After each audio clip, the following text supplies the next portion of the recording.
Tuhan Yesus mencintai kita yang ada di dalam. Kasih karunia-Nya akan ditambah-tambahkan kepada kita ketika kita semakin setia kepada Dia. Kuasa Tuhan bekerja saat ini. Dalam nama Tuhan Yesus. Haleluya. Amin. Shalom saudaraku. Saya percaya saudara berbahagia hari ini. Amin.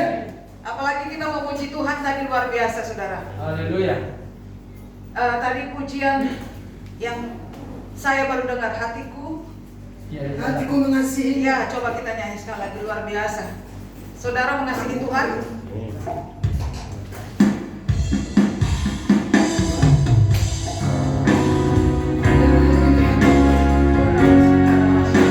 Refrennya saja.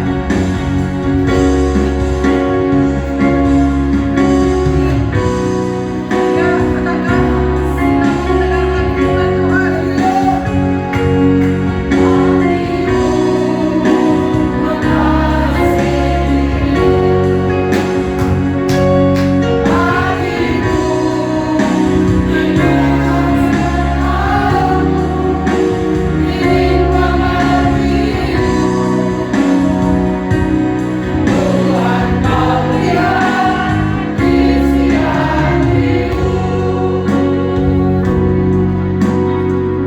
Saudara mengasihi Tuhan. Ya, puji Tuhan. Kata-kata dari lagu ini mengatakan hatiku mengasihimu. Amin. Maka pagi hari ini firman Tuhan, karena kita mengasihi Tuhan, Haleluya. jadi kita dilengkapi Yes. dengan kekuatan yang baru. Mari kita merenungkan firman Tuhan dengan tema mengikuti pimpinan Roh Kudus. Haleluya. Mengikuti pimpinan Roh Kudus adalah bagian dari hatiku yang mengasihi Tuhan. Amin. Amin. Baik, mari kita membuka Matius 6. Silakan dibuka biar kita membaca dari LED saja. Ya, Matius 6. Saya melihat sebentar.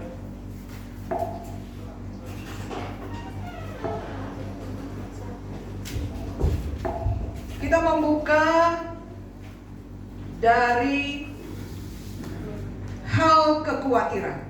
Ya, ayat berapa di situ saudara? 25. Iya, 25 sampai 33. Mari kita membaca dengan iman. 1, 2, 3. Karena itu aku berkata kepadamu, jangan khawatirkan hidupmu akan apa yang hendak kamu makan atau kamu minum, dan janganlah khawatir pula akan tubuhmu akan apa yang hendak kamu pakai. Bukankah hidup itu lebih penting daripada makanan, dan tubuh itu lebih penting dari pakaian? Lanjut. Pandanglah burung-burung di langit yang tidak menabur dan tidak menuai dan tidak mengumpulkan mereka dalam lumbung, Namun diberi makan oleh Bapa yang di surga. bukankah kamu jauh dari burung-burung itu? Siapa di antara kamu yang karena kekhawatirannya dapat menambahkan sasa saja pada jalan hidupnya? Dan mengapa Mengapa kamu khawatir akan pakaian? Perhatikanlah bunga ladang yang tumbuh tanpa bekerja dan tanpa mengental. Namun aku berkata kepadamu, Salomo dalam segala kemahannya pun tidak berpakaian seindah salah satu dari bunga itu. Jadi jika demikian Allah mendandani rumput di ladang yang hari ini ada dan besok dibuang ke dalam api, tidakkah Ia akan terlebih lagi menandani kamu, hai orang yang kurang percaya? sebab itu janganlah kamu khawatir Kata-kata, apakah yang akan kamu makan? Apakah yang akan kamu minum? Apakah yang akan kamu pakai? Semua itu dicari bangsa yang tidak mengenal Allah.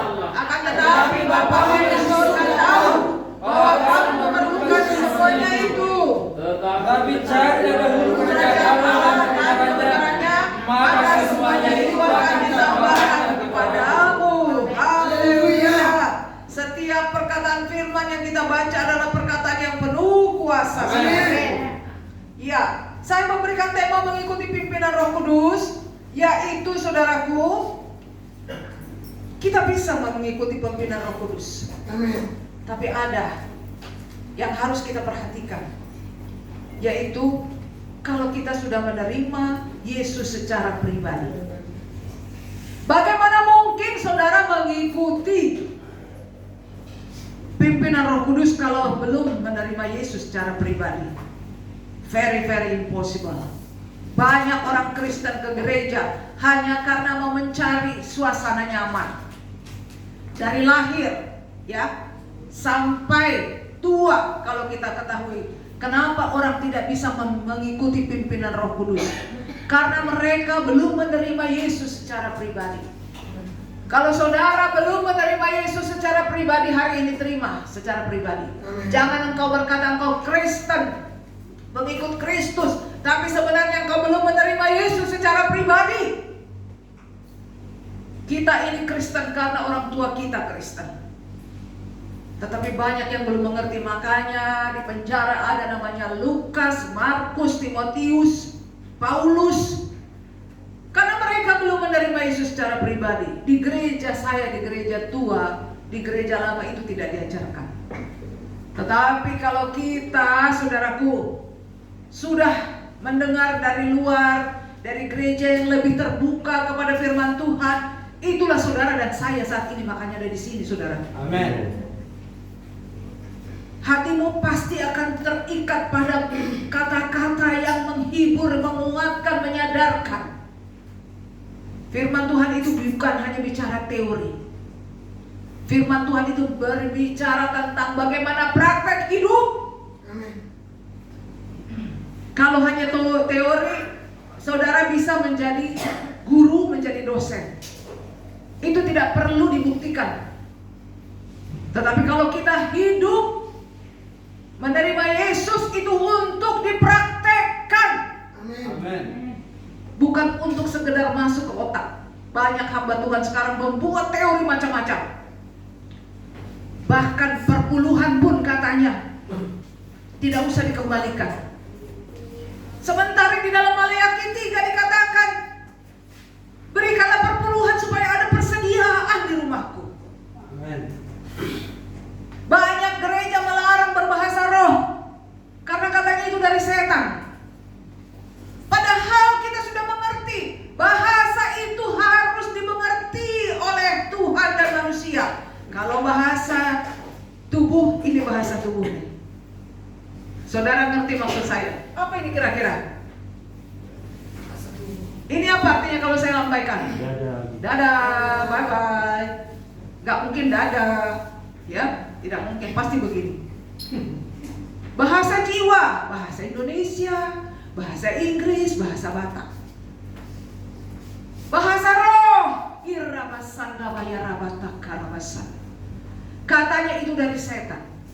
Kalau seseorang belum menerima Yesus secara pribadi, dia tidak bisa berbahasa roh. Dia akan ngeledek orang-orang yang berbahasa roh. Dulu saya salah satu yang paling marah melihat orang berbahasa roh. Apa yang kalian ucapkan? Karena saya biasa di HKBP atau di gereja Protestan, itu tidak boleh diucapkan. Tapi karena di dalam tubuh kita ini ada 3 bahasa, maka kita harus ikuti. Tubuh, roh, dan jiwa.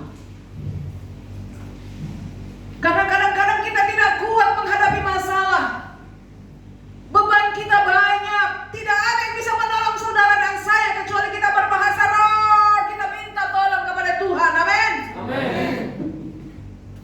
Itu kesanggupan yang diberikan oleh Tuhan.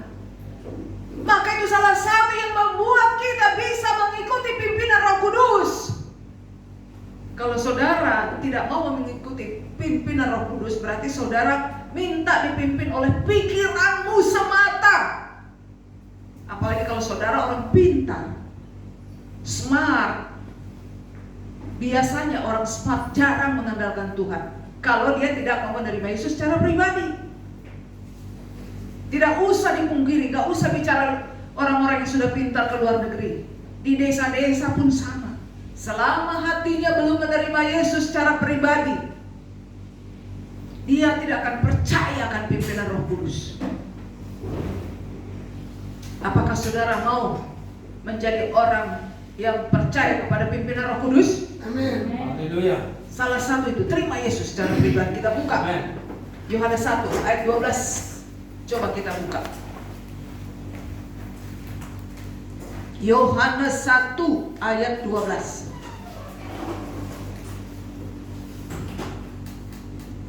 Iya, tetapi semua orang yang menerimanya diberinya kuasa supaya menjadi anak-anak Allah, yaitu mereka yang percaya dalam namanya.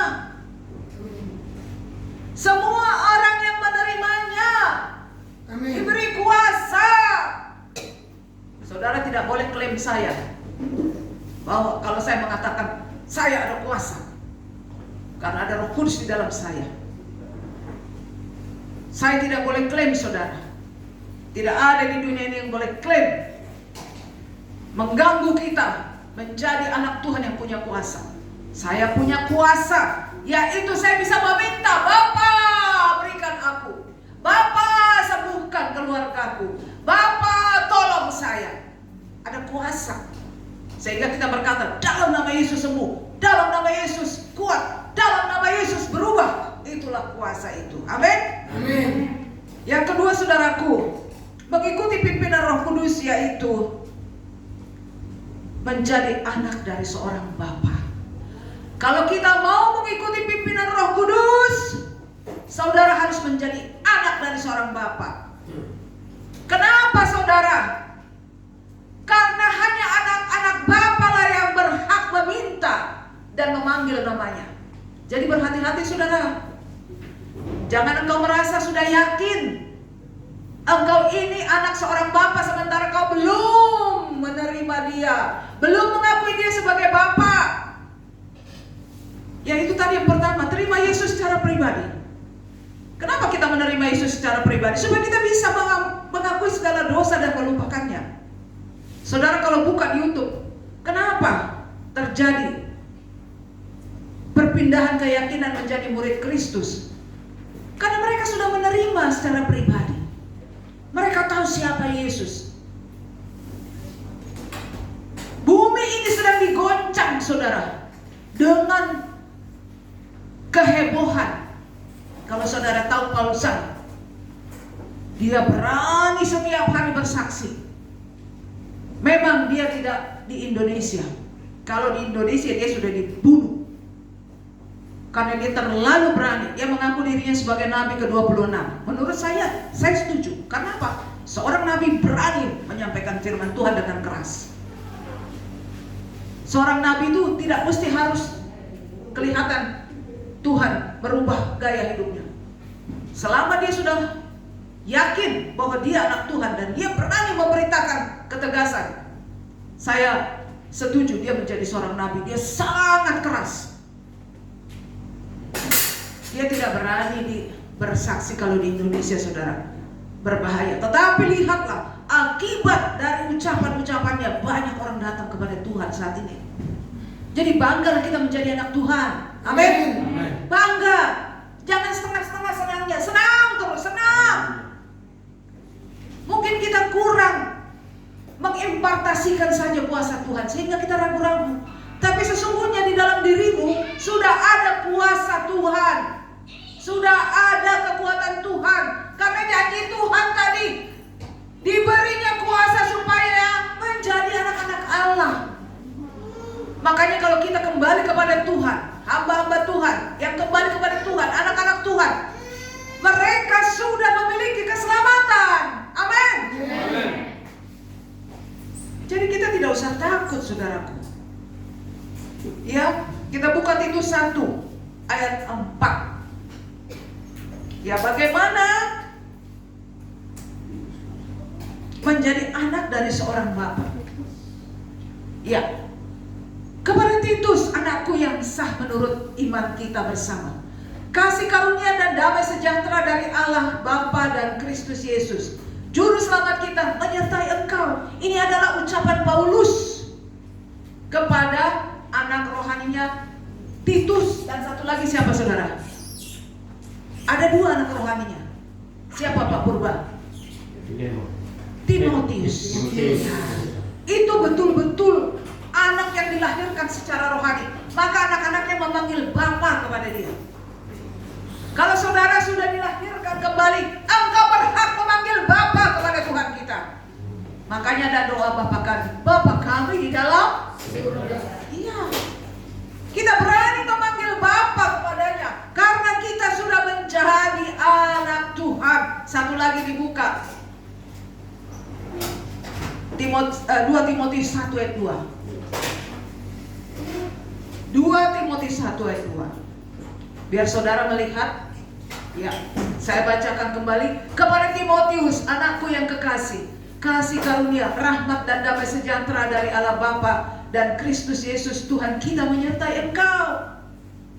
Ini adalah ucapan Paulus kepada salah satu lagi anak rohaninya, Timotius. Dia begitu mengasihi, hubungan mereka sangat erat. Timotius dan Titus mau dipimpin, mau diajar, mau dituntun, sehingga mereka menjadi hamba Tuhan yang besar sama seperti Paulus. Saudara dan saya sudah diangkat menjadi anak Tuhan. Maka panggillah dia setiap hari, Bapa. Bapa, aku mengasihimu. Bapa, aku percaya engkau menolong saya. Bapa, engkau pasti memberkati anak-anakku. Segala permohonanku pasti engkau jawab. Itulah perkataan kita karena kita anak dari seorang Bapa. Engkau tidak boleh ragu. Engkau tidak usah mencari-cari hamba Tuhan untuk mendoakan engkau. Panggil saja dia Bapa. Maka dia akan menolong karena dia adalah Tuhan yang sudah menjadi Roh Kudus di dalam hati kita. Amen. Maka daripada buah pertobatan, biasanya kita dibaptis selam. Itu adalah tanda bahwa kita sudah mati bersama Yesus dan hidup bersama Yesus. Amin. Amin. Itu tidak main-main, saudaraku. Tuhan sudah mengilhamkan kepada para hamba-hamba Tuhan di Alkitab betapa kita harus menjadi anak. Amin. Makanya gereja kita adalah gereja yang dibangun berdasarkan hubungan Bapa anak. Gembala saudara adalah Bapak atau Ibu rohani. Saudara adalah anak-anak rohani. Maka ketika ada permintaan seorang bapak, saudara diminta berdoa, berdoa. Diminta membaca Alkitab, bacalah. Jangan kita tergoda hanya karena YouTube, karena WA, karena Facebook. Itu hanya penghiburan sekedar-sekedar saja. Tetapi jangan kita terganggu. Hidup kita terganggu hanya karena media sosial, saudara. Hubungan kita yang paling akrab adalah dengan Bapa kita. Karena dia ada bersama kita. Rohnya ada di dalam tubuh roh dan jiwa saudara. Amin. Amin. Yang ketiga saudaraku, yaitu mengikuti pimpinan Roh Kudus dengan tidak menolak didikan Tuhan. Ya, seperti saya katakan barusan. Saudara kalau menjadi anak Tuhan harus mau dididik. Lihat anak-anak kita. Mereka berhasil karena apa? Karena didikan orang tua. Yang sekolah bisa selesai, yang kuliah bisa selesai, yang mencari pekerjaan bisa dapat. Itu karena didikan orang tua. Kalaupun kita tidak S1, tetapi kita menjadi anak yang dididik, menjadi anak yang baik, yang tidak memberontak. Kalau anak itu masih kecil ya, seperti anak daripada Ibu Tiur, itu masih wajar. Ngambek, nangis, melawan karena dia masih kecil. Saudara jangan menjadi anak kecil terus. Saudara sudah badannya dewasa tetapi imannya tidak dewasa. Imbangilah hidup kerohanian saudara, dewasa di dalam iman, dewasa di dalam berpikir. Amin. Demikianlah harusnya kita. Karena kita mau dipimpin oleh Roh Kudus. Gak mungkin Roh Kudus membuat kita menjadi anak-anak terus. Orang tua kita pasti akan marah. Orang tua kita pasti akan sedih. Tapi kalau kita mau dididik oleh Tuhan, dididik oleh Tuhan setiap hari melalui pergumulan saudara, Pergumulan tidak akan pernah selesai selama kita hidup. Tidak akan pernah selesai. Tetapi di dalam pergumulan itu ada seorang bapa yang selalu mendidik anak-anaknya untuk kuat dan tangguh. Amin. Jadi jangan saudara memiliki iman yang selalu seperti anak kecil. Ya, anak kecil memang lucu, tetapi dia tidak mengerti apa-apa. Tetapi kalau dia sudah dewasa, dia mengerti semuanya. Dia mengerti kesalahan, dia mengerti kebodohan. Oleh sebab itu, biarlah kita mau dididik oleh Tuhan. Perhatikan saudara, kalau saudara mengalami pergumulan, itu didikan. Saya merasakan kesedihan di dalam hidup saya, tapi saya buat itu didikan buat saya. Amin. Saya tahu Tuhan tidak pernah meninggalkan saya. Amin. Saya tahu pergumulan ini selesai, besok datang lagi. Baru selangkah kita berjalan, datang lagi pergumulan. Bulan depan kita berjalan, ada lagi pergumulan. Lewati saja semua sebab Tuhan terus mendidik kita. Amin. Haleluya. Puji Tuhan. Mengikuti pimpinan Roh Kudus, kita lihat dari Amsal 3. Silahkan sayang. Amsal 3 ayat 11. Iya, kita baca 1, 2, 3. Hai anakku, janganlah engkau menolak didikan Tuhan, dan janganlah engkau bosan akan beribadah. Saudara bosan?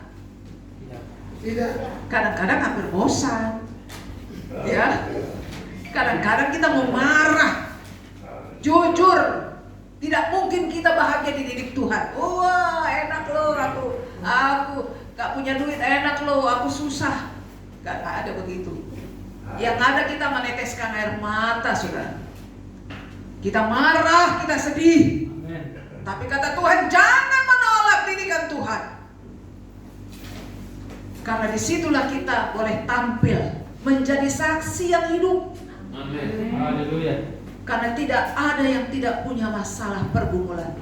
Kita dikasih 2 bahu, kiri dan kanan. Itu untuk menahan kekuatan, menjadi kekuatan untuk menahan segala pergumulan.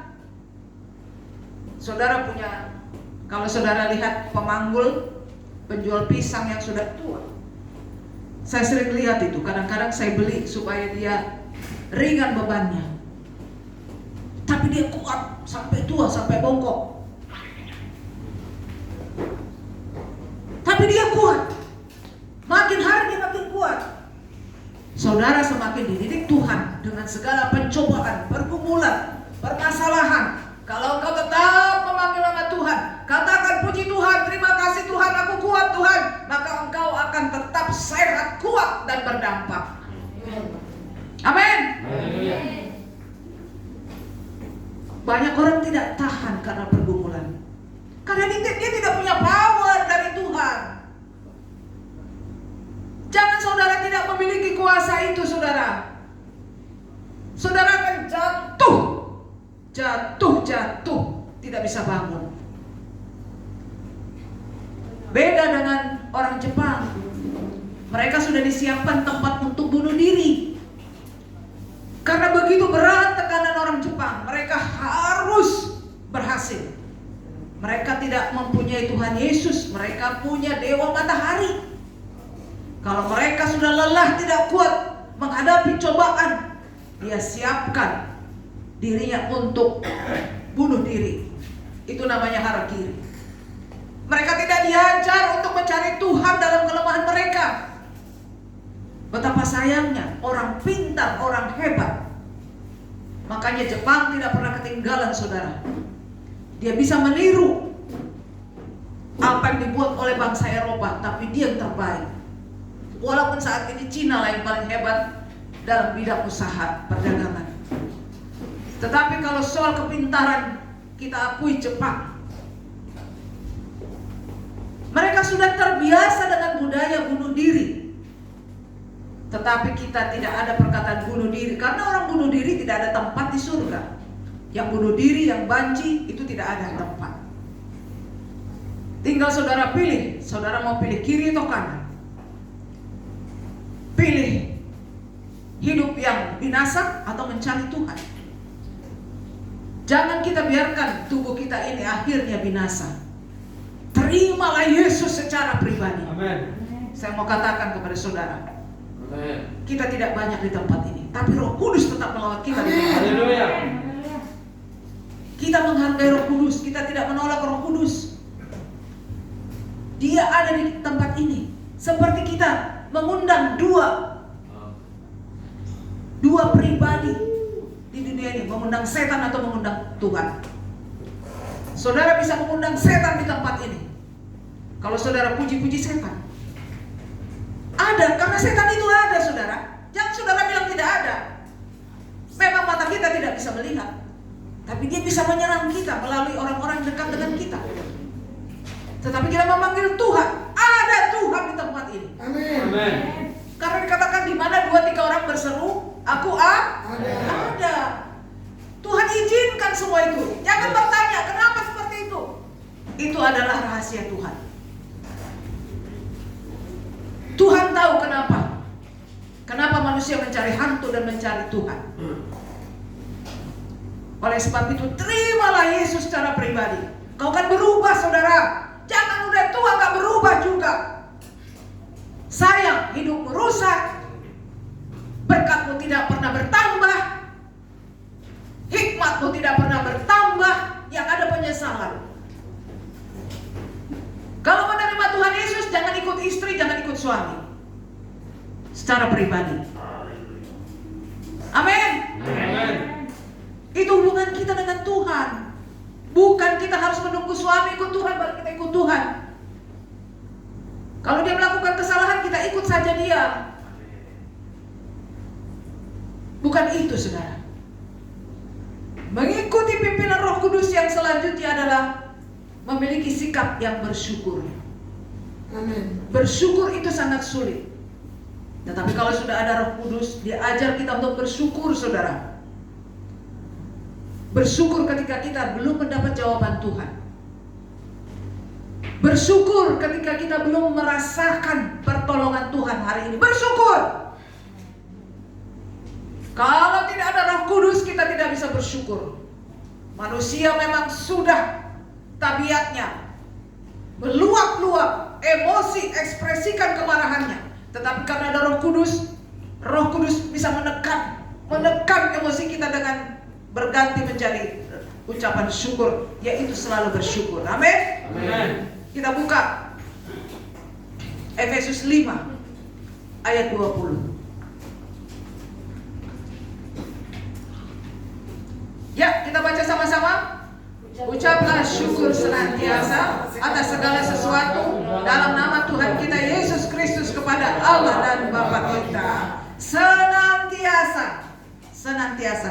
Kita masih di tempat yang kecil, bersyukur, saudara. Amin. Uang saudara masih sedikit, bersyukur. Saudara masih kontrak, bersyukur. Tetapi di balik itu tentu kita berjuang. Kita mengupayakan. Saya pernah berkata bahwa kita perlu uang. Makanya ada di dalam firman Tuhan supaya kita bersahabat dengan mamon. Bukan berarti kita mencintai mamon, tetapi kita perlu bersahabat dengan mamon, yaitu untuk mencukupi kebutuhan kita. Bersyukur itu bukan berarti kita bermalas-malasan dan tidak mau tahu. Tetapi apa yang kita sedang hadapi, kita sedang lakukan, kita mendapatkan tantangan, kita belum langsung dapat jawaban, kita bersyukur. Jangan ada kata penghakiman. Saya yakin kita tidak ada yang saling menghakimi di tempat ini. Amin. Kita sedang melakukan firman Tuhan, kita sedang mempraktekkan. Apabila kita mengikuti pimpinan Roh Kudus, kita akan diberkati setiap hari. Amin. Makanya kita ada doa pagi, setiap hari. Karena pada hari itu kita mau diberkati oleh Tuhan, baik dalam pekerjaan, dalam usaha, dalam rumah tangga. Karena satu hari dikatakan satu hari.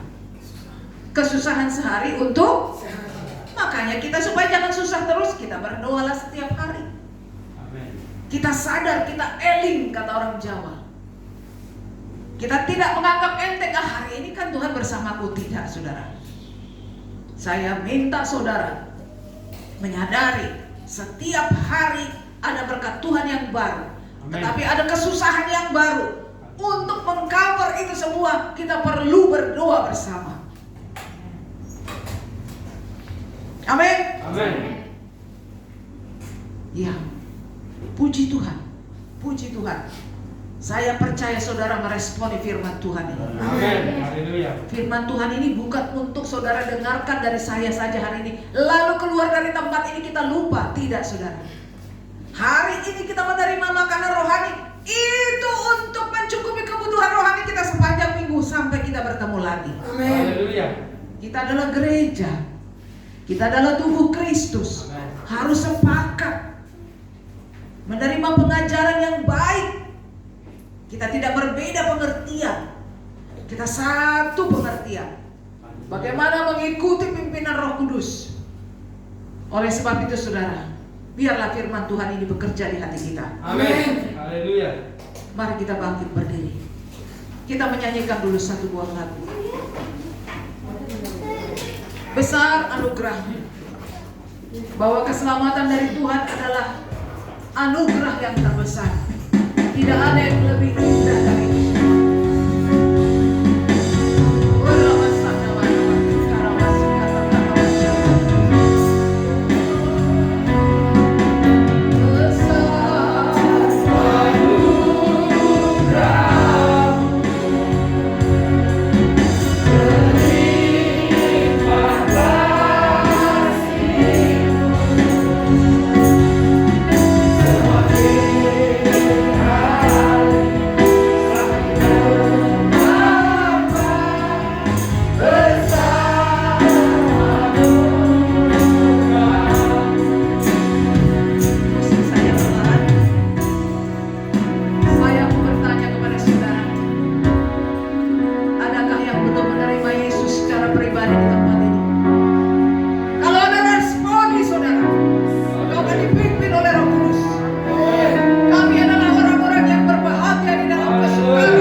udah siap, mari kita menjadi pelaku firman Tuhan. Terima kasih buat Ibu Gembala. Haleluya. Kita percaya kita terus mendoakannya, saling mendoakan